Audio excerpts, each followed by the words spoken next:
Well, this is the day that football fans everywhere mark on their calendars. The Champions League is back, the most prestigious tournament in club football, and it never fails to deliver. This is season 6 for us here at CBS Sports, covering this competition. And if it's anything like the past 5, then you can expect a very special season. Welcome, everyone, to the premiere of CBS Sports coverage. This man's going to become Messi. There we go. For the players, it means everything. American Champions League winner right on that field. Hello, America. It's the funniest show in the Champions League. I didn't understand. Can you repeat? Internationale. You reckon you take him on in your prime? All day! You know what? It's Jamie Carragher here. Do you recommend a style of dance? The reggaeton. 1, 2, 1, 2. Fox Sports, we're on CBS, I apologize. We're all gonna get sacked! Ales tonight, just like Rod. And Ryan saves again. Really what people... Let's get it, CBS. Breast lover. Hundi extraordinaire. Ciao tutti. Yes, we are back. Hi, everybody. Good to see you all. Welcome. We're back. Yes. We miss y'all. I'm Kate Scott. Good to see you all, everybody. Alongside me, the legend who has won all the big trophies, Arsenal, Barcelona, and France. Great Thierry Henry is back for another season. Then there are the two men who once played together for England, although only one of them remembers it. Champions League winner with Liverpool, Jamie Carragher. Premier League winner with Manchester City. Big meat. Yeah! In the house. How are we? I'm fantastic. How are you, Kate? I'm very good, thank you, You're Thierry. looking dapper tonight. Thanks very much. I try. You've just returned from South Korea. Yes. Playing a football game over there with some friends. Yeah, some famous friends. Some friends. Go on, give us the list. Who was there? Carragher, Rooney, Gerrard. CBG himself, Bale, Seedorf, Clarence. Ronaldinho, TUES. Wow. I mean, it's just, the list is long. Ooh, and then Didier. Didier. Look at this. Greatest bench of all time. Wow. Yeah, that was. It's nice to have the time to be able to speak with guys that you used to compete against. Because You can afford to get all them players over there. You never went for free, did you?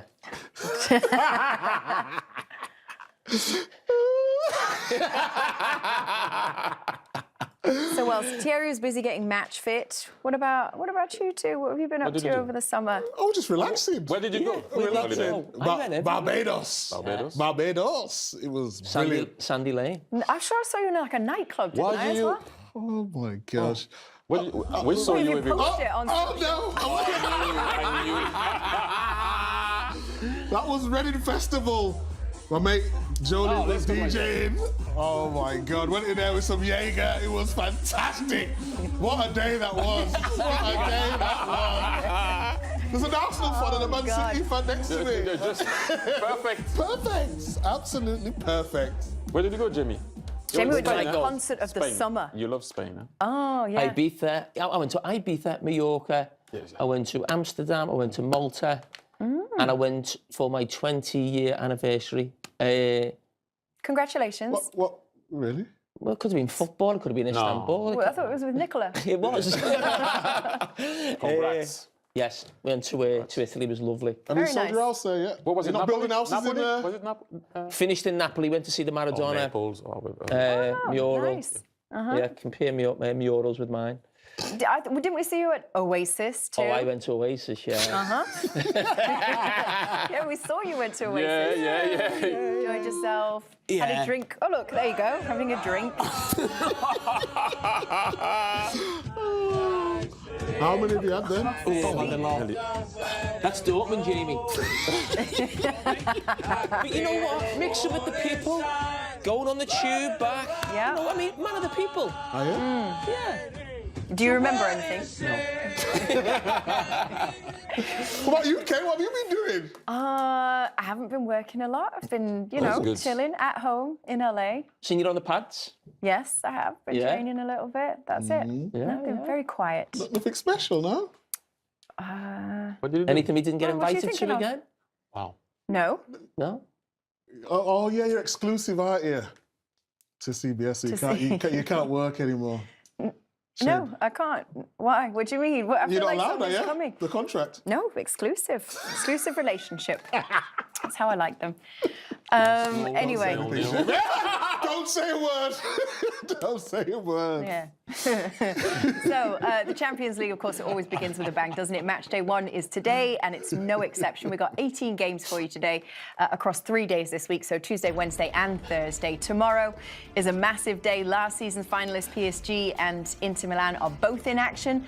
Liverpool host Atletico Madrid, and then we've got a blockbuster showdown between Bayern and Chelsea. Then Thursday, we've got the return of Kevin De Bruyne going to Manchester City with Napoli this time, and Barcelona at St James's Park to face Newcastle. Another good fixture, isn't it? Today's menu looks very tasty too. Xabi Alonso's new look Real Madrid welcoming Marseille to the Bernabeu. Then we've got new look Tottenham Hotspur hosting Villarreal. 2 former champions, Juventus and Borussia Dortmund, playing in Turin. And Benfica welcome Carragher to Lisbon. 2 games, by the way, also already. Arsenal have finished runners-up in the Premier League 3 straight seasons. They were Champions League semi-finalists last season. It's been 5 years, though, since they last won a trophy. To end that drought, the Gunners made a lot of moves in the summer, including some big money moves for Eze, for Zubimendi and for Gyökeres. We want to talk to you about your thoughts on Arsenal's summer in general, and then how that kind of sets them up moving towards the end of the season and trying to bag some silverware. What do you think? Right now, I would say that nobody has a team as deep as Arsenal in terms of the quality that it can have. Some team can give them a good run for the starting 11, but if you look at the team itself, you know, it's almost 2 teams. When you see who's on the bench tonight, and you're still missing Odegaard, Kai Havertz, and Bukayo Saka, And Jesus. And Jesus, yes, I even forgot. So when you look at that, you're like, okay, the team now is well equipped to be able to play in all competition. But now, let's all be honest, and I said it and I'll say it again. It's a must this year to win something. It's a must. Something like what? You can't hide. Are you talking league? Any competition that you're playing, whatever it is, you have to bring something. And I know people will talk about the title, but it's going to be, I do think that it's going to be a battle between Liverpool and Arsenal. You can't write off Man City yet. They're trying some new things with new players. But you have to win something. And I said it so many times. If you talk about what has been done recently, finishing second never gave you a trophy. It's great, but at one point you got to validate what you're doing. I still believe, and I will say it again, that it is possible. But this year, you cannot go back and talk about injuries, which that they are happening, like they are happening in other clubs also. You look at Paris Saint-Germain, they're struggling also with injuries through, you know, what happened in international duties and a bit before. But you have to bring something this year. No more excuses, no more nothing. You have the squad now. You have everything that you need to have in order to perform. And as a fan, obviously, I will support the team like I always do. But at one point also, you got to be honest. This year is a must. No more excuses. Can I ask you a question? From a manager's point of view, you've been in the hot seat. Now for Arteta, of course, there's always going to be pressure on a manager. Yeah. But with the signings now, is it even more pressure that he's having to deal with because of the signings, or? Yeah, but that's the pressure that you want. Okay. You know, if you can rotate like he did rotate, for example, against Nottingham Forest, and he will do it even more so during the season, understand me well. Don't go and say what I didn't say. I'm not talking about you. I'm not calling for anybody to not be there at the club. I'm just saying this year, you have to win something. Cannot hide, you know, as a player, we did it with Arsenal also. My first year, my second year, my third year, we finished second. And then we won the double in 2002. I mean, not my first year, I wasn't there yet, sorry, in 99, they finished second. Then my first year, my second year, we finished second, so that's 3 years in a row. You know, when I came back from the summer, I was like, we have to win something this year, regardless of what it is. I think a couple of years ago, we'd say Arsenal still need to win something. Now we're getting at that stage. But for me, I don't even think it's like the FA Cup. You want to win the FA Cup or another cup, it's nice. Arsenal have a squad now. When you look at their bench, and Thierry mentioned some of the players who are still missing, that's what you'd expect to see on Paris Saint-Germain's bench or Real Madrid when we've spoken about those clubs in the past. Arsenal have to go really, really close. I mean, in terms of Mikel Arteta, right now, we talk about spending, and Liverpool have spent a lot more this summer, no doubt. But in terms of a club, Arsenal don't sell well. They don't sell any players. Liverpool do, and Chelsea do as well. They bring a lot of money in to give them the chance to then go and spend big. Arsenal don't. So in terms of the top of his club, they have backed him to the hilt. They're just continually spending money to create this squad and this team, and they have to pay them back now. So, I'll answer your question for you. Like, if I don't like to compare eras and go back to, because we're going to that. If I was in that dressing room, I'm aiming for the title. Oh yeah, has to be. Of course. Now, again, but I'm not. As a fan, I would want my club to win something. If I was a player in that dressing room, I'm saying I'm going title first. That's what I want. But when you play for the title, you need to go and get it. Not play, not to lose games. And I've said that a long time ago. I'm not saying that since this year. I've been saying for a long time. If you want to beat Liverpool or Man City, you got to go and get it. You cannot enter a game by, let's not lose it. And this is not me saying that now. I said it before, long time ago. If you want to win the league, in my time, if we had to go and get Man United, you cannot just go and go, oh, let's see if we can draw this one. Do you think they did that at Anfield this season? But not only that happened so many times. I will go back to, I'm sure you will remember that game when we lost 2-0 against Aston Villa at home. Takes a striker out, puts a holding midfielder. At that moment, he thought about not losing the game. We ended up losing. I'm sure you remember the game. Watkins scored. And if we won that game, we're ahead of Man City. Then who knows what can happen. I'm just saying that if you want to win the league, it's in a title. You got to go and get it. Thierry, can we just check in real quick with you, Micah, on first half highlights from Arsenal's game between them and they're away today, aren't they, to Athletic Club? I would love to, Kate. It's been a really good, fascinating game, actually. Athletic Club have been decent. Still 0-0? Is it still 0-0? Still 0-0, yes. Sorry, I was just asking. I thought we was going to roll some clips, but... So I think we are. I was just asking. Havertz normally comes a little bit deeper, but he's willing to stretch. What's up? No, I was just, because, we were doing something I couldn't... Is it possible to watch, to see the first replay? Because normally, when you go alone like that, you go straight away to goal. You have to have the ball under control, cut across the goal, the defender, and be able to score. There's no way that the defender got him back and challenge you. This is what you need to do in order to win games away from home and win the league. Not only score goals at home. That's what you need to do. When the ball comes there, you got to cut across and let them know who you are straight away. Okay. Well, it's a very big kickoff week, isn't it? It's also a very busy and big week for Anita Jones, our good friend. Anita!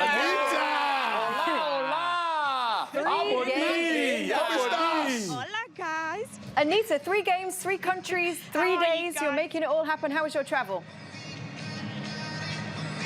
Kate, it's been amazing. The power of 3. Obviously, I was in the studio in London with you guys yesterday. The CBS bosses decided they wanted to send me on a European tour. It sees me start off here in Madrid. Then I head to Munich tomorrow. I'll be with our good friend Peter Schmeichel. And then on Thursday, I get Micah out of the studio and we are in Manchester City together for Kevin De Bruyne's homecoming as he returns with Napoli. But my tour all starts in the Spanish capital as Real Madrid welcome French side Olympique Marseille. Now, this is the side that has won the competition the most times, 15 times in total. And when you think of that, you're probably wondering where they keep all their silverware. I think Guillaume will probably show us where all those trophies are stored. The trophies, Anita, are not kept in a cabinet or in a museum. They are here in a corridor that takes the players, Real Madrid and the rivals, from the bus to the changing room. And there's a bit of psychology about this, isn't it? For Real Madrid players, they look at this and they say, wow, the legacy, the standards, this is what we are. And especially on the back of a season in which Real Madrid did not win major trophies, the message is clear. You have to deliver. For the rivals, they look at this, they may be thinking about the game and they just go like, wow, because this legacy dwarfs any legacy in Europe. They won more European Cups than anybody else. Real Madrid are saying, welcome to our home.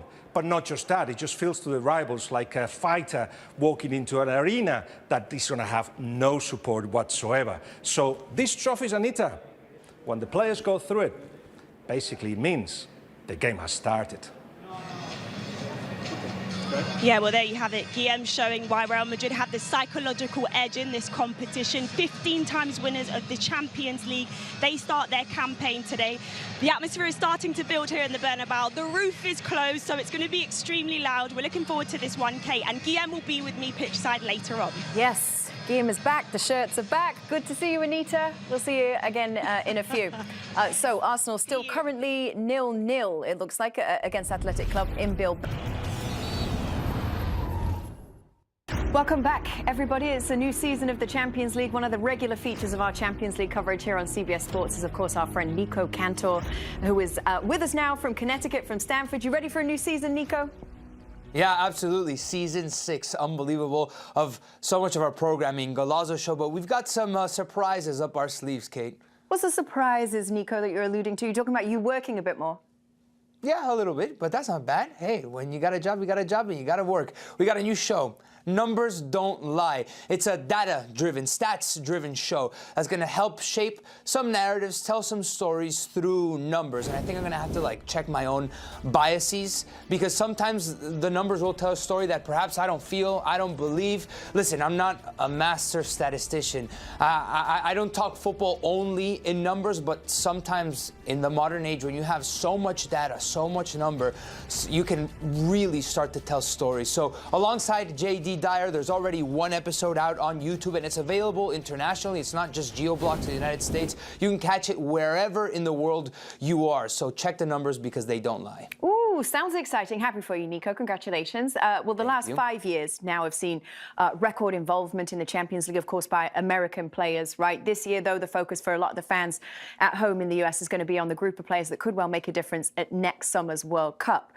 So let's bring in Thierry Henry, because I want to talk to you about the US players that we're seeing involved in Champions League, and just ask you if we could show the list of US players that we're expecting to see in this competition. Hi, Thierry. Hello. Nico. Do we have that list for Thierry? Okay. Oh, the list is there. There it is. What are your thoughts, or what stands out when you see that list of names?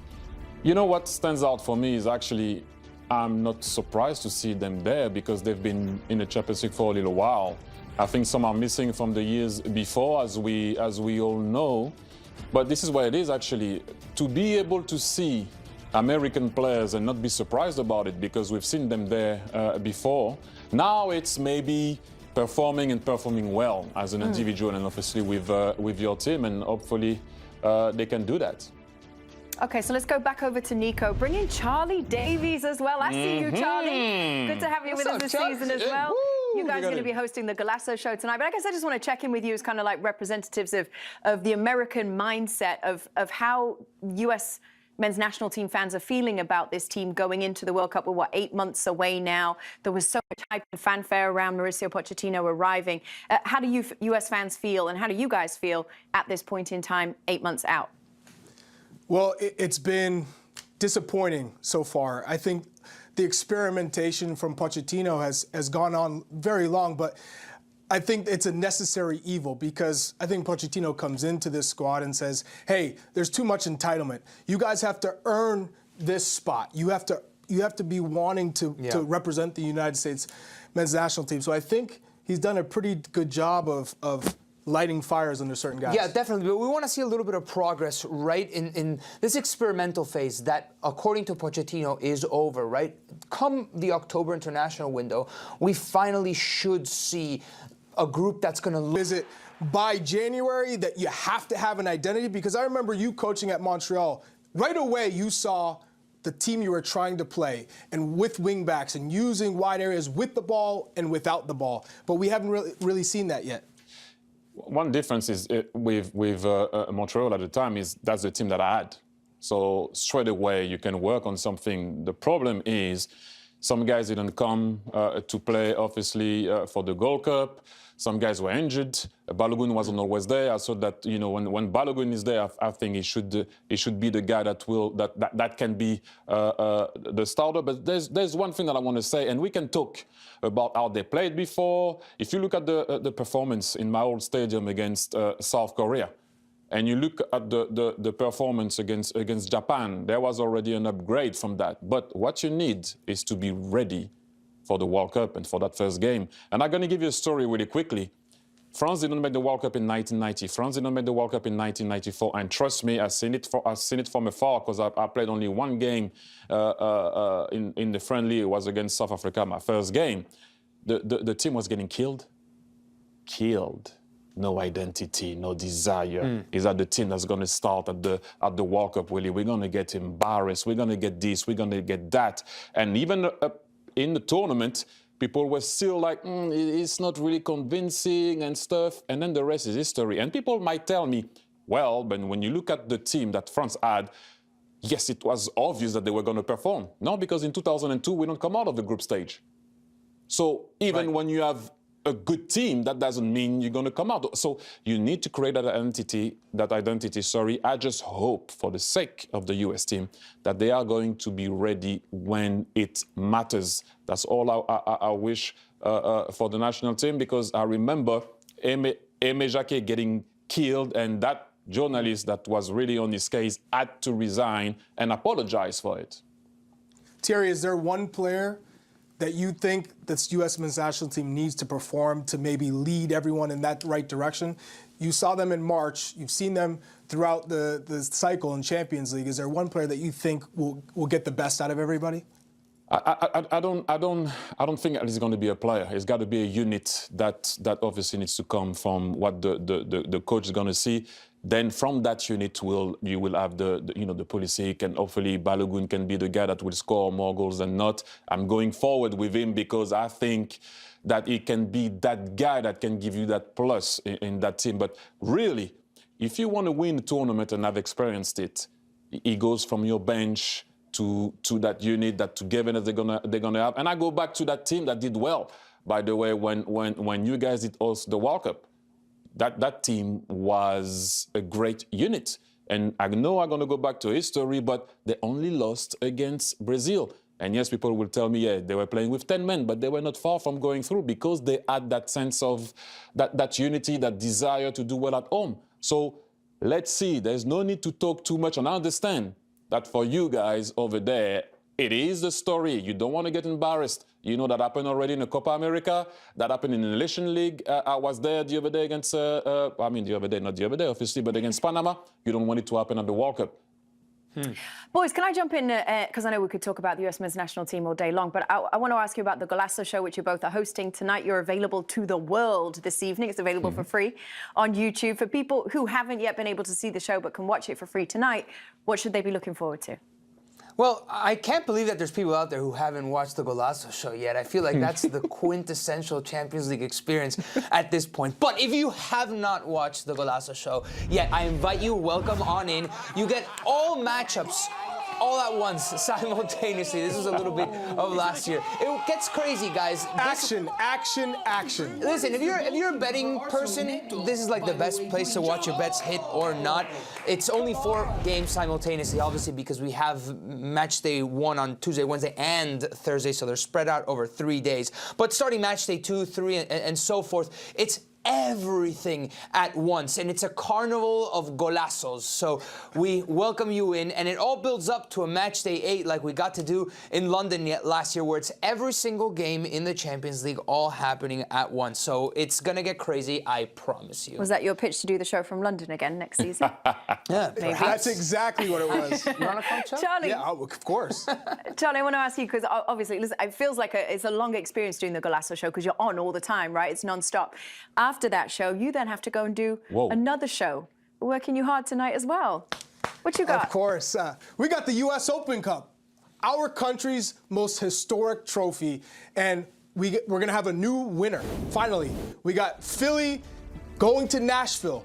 Incredible matchup. Sam Surge, Hani Mukhtar, the 2 goal scorers for Nashville, hosting Ty Baribo and Bradley Carnell's Philadelphia Union. And then tomorrow, Minnesota taking on Austin. So we're finally going to have a new winner in this iteration of the U.S. Open Cup. You don't want to miss this either. I'm joined by some legends. We got Tony Meola on the call, Jimmy Conrad in studio, Mike Grella, Poppy Miller. This is a top show. I have a question for you because you know I follow. As you said, it's going to be a new winner. And I was surprised with the defeat of Philadelphia Union against Vancouver 7-0, which coming after them winning in Cincinnati, we all know how difficult it is. But I saw they only had 4 starters from the Cincinnati game playing against Vancouver. That's why I was a bit surprised. I do understand. Do you think they are going to go full on. And is it your favorite? Is the Union, Philadelphia Union, your favorite to win the competition? Because they are on fire this year. So I was a bit surprised, but then I realized that that game is coming in the Open Cup. I think Bradley Cornell learned a lot coaching St. Louis of press, press, press with his style that he needed to rotate. He didn't rotate back then. So they're coming to win this trophy. But I think home field advantage for Nashville plays out. I think Nashville, because they've been up against it for so long, they get out of the rut and they win this game. All right. All right, Thank so you. US Open Cup semi-final action on our air this evening on Paramount Plus. Chuck and Nico, always good to see you. The Golasso show is also on our air tonight with Nico and Charlie. It's just part of our extensive Champions League Matchday 1 coverage that we have for you, all of which is free. Yes, free. All week long on Paramount Plus. And not only can you watch Kickoff Week for free, but Paramount Plus has a special offer for new subscribers as well, an annual plan that starts at $30 for your first year. That is a saving of over 50%. Wow.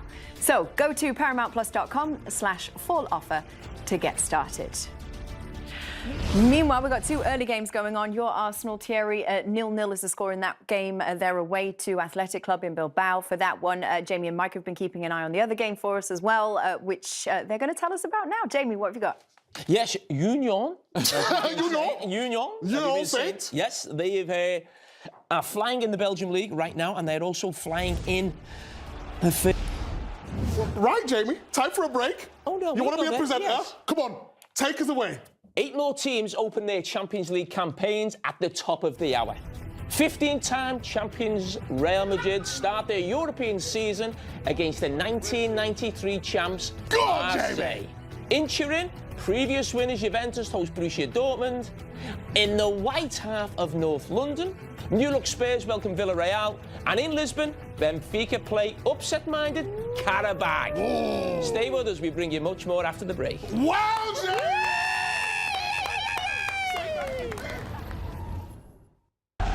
Welcome, everybody. Good to have you with us here in London. Sorry, welcome. I need some more energy from there. Yes. People are back. Welcome. Let's give them what they want. Does welcome mean loud? Does energy mean loud? Oh. Is that what that means? I want to talk to you guys about this, the new Champions League format, because obviously this is now the second season that we're going to live this new format with the league phase. Just in general, your take on last season, whether the format was a success. Jamie, your thoughts? Yeah, I think it was. There was no doubt the format beforehand had become tired. And when we got to match day 5, match day 6, it didn't feel like the Champions League. It felt that, a lot of them were dead rubbers. We don't have that no more. We have, before Christmas, what we get after Christmas in the Champions League, and that we get some big head-to-heads, especially in these first 3 days of Champions League football. It's fantastic, some of the matchups. So I think it was a huge success. Listen, there's always things that can be improved, and it takes a while to get your head around that it's not a home and away situation when you're playing certain teams. But in the main, I think it was a it's big class, success. isn't it, Khaled? It's good. Yes. It's entertaining, exactly what we need. I absolutely love it, Kate. But Micah, is what we learned then from last season that you don't really need to finish in the top 8, and does that mean that teams With will PSG. then approach this league phase differently maybe this time around? No, I still think you want to win all your games as well. I think PSG last season, because they're going to win their domestic league out there, so it's a little bit easier for them. But they did it the hard way, and they deserve to win it. There was excellent, some of the running for them to get to the finals, while having to go to Anfield, which I thought Liverpool would win that game, and then going on and winning it like the way they did. I thought they did it brilliantly last year. Do you agree with the boys? No. What do you think differently? What do you agree with, Titi? It doesn't really matter for me. Like, you need those guys to perform and play well. Paris Saint-Germain didn't take the right route, and they still won it. So, like I said, when people ask me what's better, home and away, or who you're going to play, doesn't matter. You need to be there at the end, lifting the cup. That's all that matters. Find the whole conversation tiresome, don't you?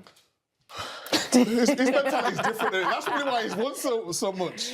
I only won it one time. You've won other things, though. Listen now, One club player of the year? Is that what it's called? Yes, the official title? 2025, yes, it's me. I'm their one club man. Because we listen, the traditions of that club is really famous, that they only have players from the Basque region, is that right, Thierry? Yes. You'll know a lot more Yes. From Spain than me. But, really honoured. Some legends in the past that have had that. Trophy, Maldini. Drop a few names, go on. Totti. Billy McNeil. Letitia. Yeah, but I mean, I'm talking Maldini and people like that. Wow. Is there a trophy? Is there what do you get? Is there a check? What's the I reward? just think it's an honour. We go there for a couple of days. Me, the wife, a couple of friends. We go and watch the game. They're playing in midweek. I meet the players and I sit in the stand with the suit on with the hierarchy of. And this has all happened, or it's happening? It's all it's happened. happening next week. Oh, yeah. okay. It's a big deal. All right, yes. Congratulations, Jamie. No, I'm very honoured, Congrats, and you it's a deserve privilege. it. So, thank you, Athletic Club. Gerard not available? Should really be. We'll get there eventually. Well, there is no team that's more synonymous with the Champions League than Real Madrid. At the Bernabeu, the Spanish Giants begin their quest for a 16th title. Tonight, they do it against Marseille with a new manager and a new look squad as well. We're going to talk a bit about Real Madrid and expectations for their season after this short break. Don't move.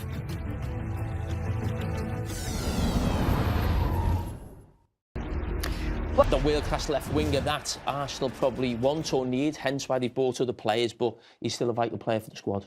OK, so Arsenal 1-0 up. Meanwhile, over in Madrid, the Bernabeu is going to be full tonight to witness the start of a new Real Madrid era. We've got two of our friends who are over there for us on opening night. Anita Jones, Guillem Balaguer, good to see you both. It's a big night in Madrid. ¿Cómo estás? It is indeed Kate. ¿Cómo estás, guys? Look at that, practicing their Spanish feed. But Guillem is with me, our very own European football expert. 45 minutes until Xabi Alonso makes his debut as the Real Madrid manager in this Champions League campaign. The team news is out, and there are a few surprises, Guillem. Well, he did say that everybody's got to fight for his place, so Vini's on the bench. And my understanding is that this comes from a conversation that took place in the Club World Cup, in which Rodrigo said, "You want me to stay? I want to play on the left-hand side." And Xavi promised that it will be a fight between Vini and Rodrigo for the left-hand side. Rodrigo starts. The other changes for Real Madrid were more or less expected. Carvajal and Trent are rotating. Mastroantonio is on, and so is Valverde from the weekend. And Marseille, what a team they've got. 14 new players. 5 of which start as well, including Matt O'Reilly or Aubameyang or Pavard. These are, World Cup winner Pavard, for instance. These are a mixture of misfits and veterans that will have no fear at the Bernabeu, with a manager that is also very, very brave. So I cannot wait to see how those two teams face each other. Yeah, very much the underdogs facing the team that knows how to win this competition, the kings of Europe. But let's talk about Real Madrid, because they didn't make most of the headlines during the summer transfer window as they have in previous years. So how do the teams in La Liga still remain to be competitive in a competition like this when, for example, we just heard about Arsenal scoring and spending loads of money? We're clever, sharp. There's a bunch of things. Certainly, youth development continues. We've got players like Lamine Yamal or Nico Williams, Pedri coming through the ranks. Secondly, after we put very strict rules, quite clearly the finances are sorted. No more bankruptcies, no more not paying players. So all of a sudden, little by little, you accumulate a little bit to spend. But to be honest, the difference is huge. $4 billion were spent by the Premier League in the summer, $770 million in La Liga. When actually a lot of that money came in as well, because they sold players, which meant that the net spending was zero. You've got clever coaches, that still is the case. And that means that you look at the last 10 years, and La Liga is still doing so well. 15 European titles, more than anybody else. And I promise you something else, we're here to stay. Oh, there you go, there you have it. Big statement from Guillem and big statement from Xabi Alonso. You said this is Mbappe's team. He starts tonight. He's been in incredible form. He'll be looking to continue that as they start their Champions League campaign later today, Kate. All right, good to see you both. Thank you very much. We'll see you again before kick-off, I'm sure, or at least we hope to. I guess let's stick on that subject. What happened, Micah? No, Nothing? just a corner coming from Union. Okay. So, from who? Union. Yeah. Let's go back to that subject of transfer spending, because Anita obviously made the comparison between the Premier League and La Liga, and I think we can just show you just how, to what extent the Premier League dwarfs the rest of spending around Europe. Obviously, we're making the comparison with Serie A, Bundesliga, Spain, La Liga, and Ligue 1. So, I guess what does that tell you, and what does it mean in terms of how English teams should be performing in the Champions League, Jamie? Well, English teams have got 6 in it this season. and an English team should be at least getting to the final, I would say, every year, possibly winning it, not every year, but you've still got Real Madrid and Barcelona in there, who it's 3-0, it's all right, don't worry about that, I'm speaking. But what you've got, I think the English clubs should be dominating, and I've said this before, the Europa League and the Conference League. Because the disparity there between teams who finish 6, 7, 8 in England compared to Spain, Italy and other countries is absolutely vast. But Barcelona and Real Madrid can still compete with the biggest teams in Europe. And who's still got the best players in the world? Mbappe's at Real Madrid, Yamal is at Barcelona. So I know Guillaume and me and him have had this discussion before, I think a year or so ago as well. And they bring it up a lot, and there's no doubt that the Premier League's a huge success story, and it's very difficult for those teams underneath the Spanish giants I've just mentioned. But, you know, Real Madrid have won 15 European Cups. Them and Barcelona break the world transfer record almost every season, or every 2 or 3 seasons. So there wasn't too many complaints from Guillaume then. No, there wasn't. Thierry, any thoughts on this subject? Look, it's not the first time that the Premier League spends more money than any other league. Jamie said it well. It's one thing to not being able to compete against Real Madrid and Barcelona. We all know what they can do. But one thing that used to be the case, and I agree to a point with Guillaume, is that they used to be able to compete. Yes, let's forget about the Champions League. Since he mentioned the league, let's talk about the Spanish league also, other teams than Real Madrid and Barcelona. So if you look at the last 4 years, for example, on the screen that we're gonna show you now, the last 4 years, only Sevilla went to the final of Europa League, and look at before what was the case. And yes, you can also say that the best team from Spain cannot go back in Europa League now, because we all know from the Champions League you can't go down anymore. We all know that, but Tottenham, Atalanta and Frankfurt won it, while Sevilla only won it in the last 4 years. So they used to, more often than not, go to finals and win them. And if you go back to also the Conference League, they only been one time to the final with Sevilla, and they lost it against Chelsea. So they used to be able to compete a tiny bit, or not a tiny bit, way better in European competition, and they don't anymore, aside from Real Madrid and Barcelona. I'm talking about, obviously, the last 4 years, as you saw on the screen. So do you think that trend will continue? Because the Premier League's only going to get bigger. It's the most exciting league. It's the best league. It might not be the most tactical or technical, but it's the most entertaining for sure. You know, you bring the likes of, for example, if you take Arsenal, they brought Marino. You can take Zubimendi, and he's going to carry on. Fortunately for us living here, and for obviously English people, but you know, money talks at the end of the day. But it's going to be more and more difficult. Money talks. Sorry. It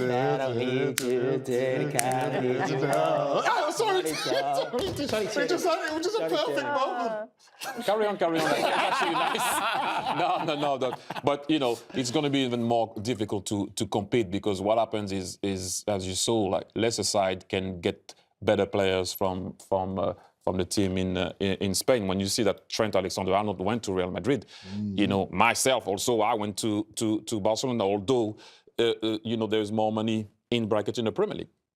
I guess we'll get interesting indication of how the two measure up, won't we, this week, because we've got 4 fixtures in total over these 3 days that are La Liga teams versus Premier League sides. Well, you said only 3 English teams will go through, didn't you?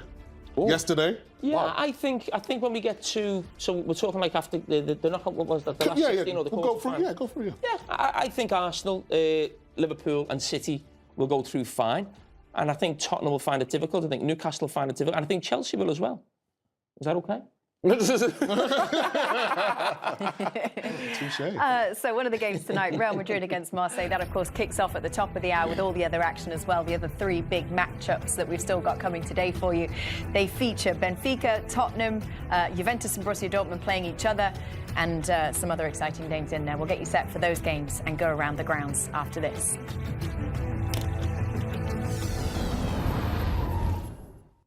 And Dortmund are 2 teams, both with a rich history, who've both made unbeaten starts to the new season. For Juventus, that includes a significant win this weekend, 4-3 against Inter Milan, and today's matchup is certainly an opportunity for both sides to make an early statement in this Champions League campaign. Thierry, if we're talking about Juventus, what would be considered a success for them this season?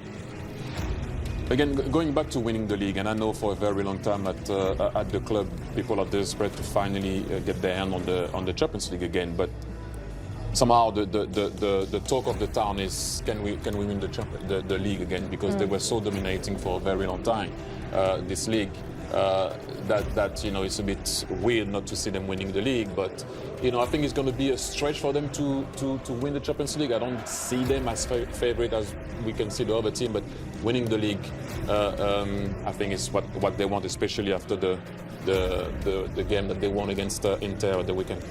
How would you rate Dortmund's chances this season, James? Listen, they'll want a good run in the campaign like they had, as I said, a couple of years ago. They find themselves in the final. We know they're not one of the big favourites, but they've had a really good start in the Bundesliga.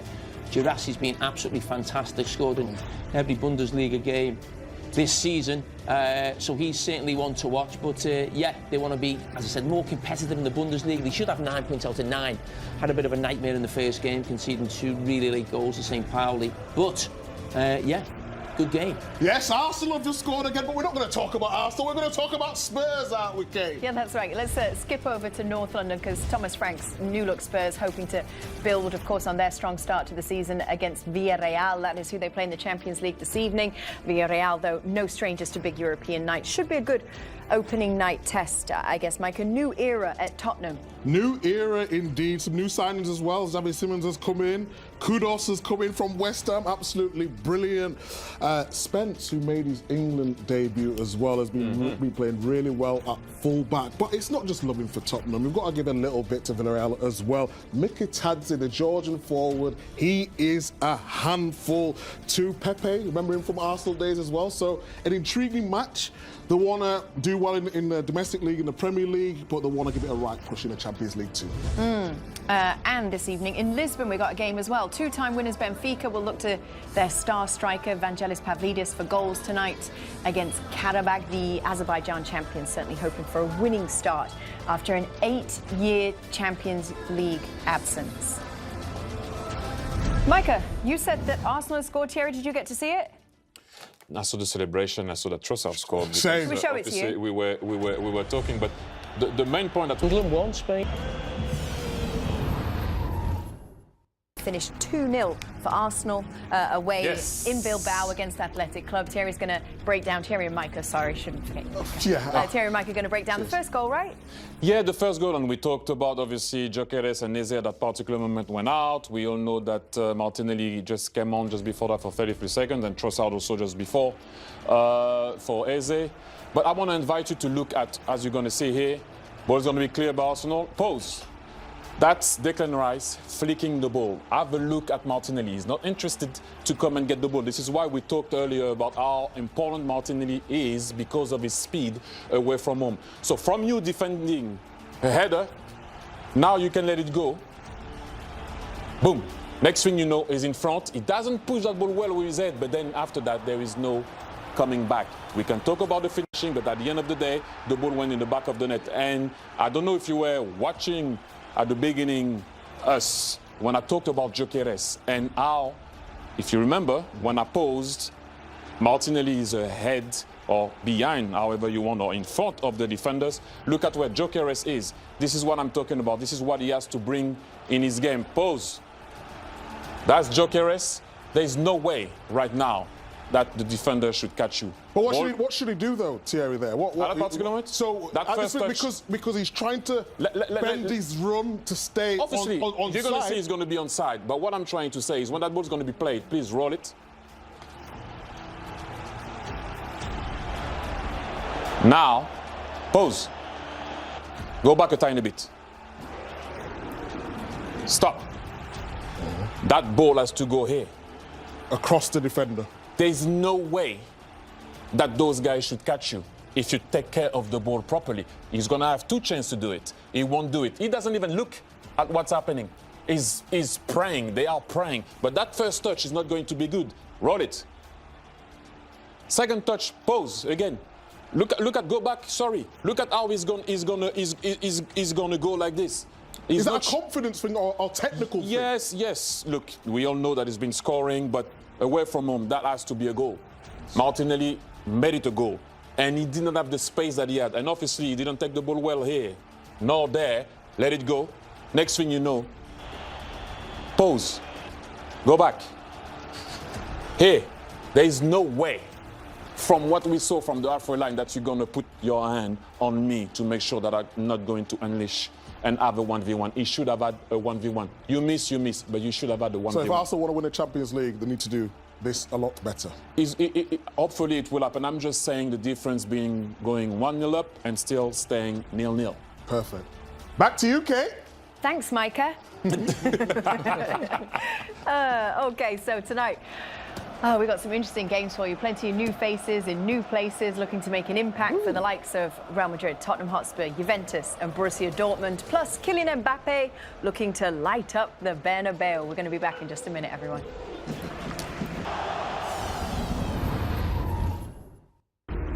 One of football's great cathedrals playing at the Bernabeu can certainly be a daunting prospect for any team. For more, we're going to take you back over to Madrid and to Guillaume and Anita. Guys. Yeah, it feels like a cauldron in here. The roof is closed, which also impacts the temperature, right, Guillaume? Yeah, should we talk to somebody? I mean, that roof has to come off because the humidity is high. Themselves saying, you know, we've got an opportunity here because Real Madrid have not really played against anybody yet, and we are somebody. Yeah, they could essentially poke the bear right now. But in terms of key team news, in case anyone's just joining us, Vini's on the bench, but Trent starts. What was that all about, very quickly? It's about Rodrigo saying, I want to play on the left-hand side. And he said it in the States, we were there in the Club World Cup, and basically Xavi said, OK, we'll play you there in some games. He has been already playing. He starts tonight, and Vini will have to make his chance. It's the confirmation as well that this is Mbappe's team. So he starts, Courtois as well, if you like. Everybody else has to play for a place in the lineup. Yeah, there you have it. Well, Xabi Alonso's reign as the Real Madrid manager starts today in the Champions League competition. We're looking forward to this one, Kate. 15 minutes until kickoff. Thank you, guys. As always, I want to stay on that game, that Real Madrid against Marseille game with you, Thierry, because if we talk about the opposition, Marseille, the headlines around the team were a little bit unsavoury lately, I guess. Is that fair to say? Nothing new really in Marseille. It's a town and a club that you always going to have headlines because that's how it is. That's how the town is. And look, they as you can see here, ça chauffe à l'OM. It means like, you know, it's getting really hot over there. Like meaning because the two players that you see on the screen there, Rabiot and Jonathan Rowe, had a fight in the dressing room, and that's not what you want to see or what you want to hear about. Where we have seen it in a dressing room, and I don't know how it was, but they were making it like it's something that they've never seen before. Really, that's what they said about it. A player also fainted looking at the fight at the same time. Yeah, it was actually crazy, but that's how it is. They both left now, and so hopefully they can go forward with that, but they didn't start the season well. If the game was in Marseille, maybe they could have done something with it, but in Madrid it would be very tough. Jamie, I want to talk to you about Mason Greenwood because he was joint top scorer for Ligue 1 last year, playing for Marseille. He'll be key for them tonight. He will. There's no doubt he has real quality. He started the season well already as well. 2 goals, 3 assists already in the first 4 games this season. We've seen his record last season. As I said, Marseille have a quality player.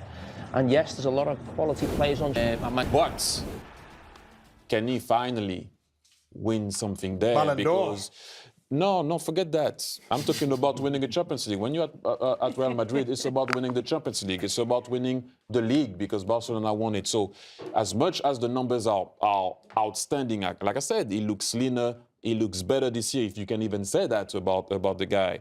But at Madrid, you need to bring trophy with it. So that's all I wish for him. Thierry, was you aware yesterday? I know you were otherwise engaged, but yesterday we did a preview show.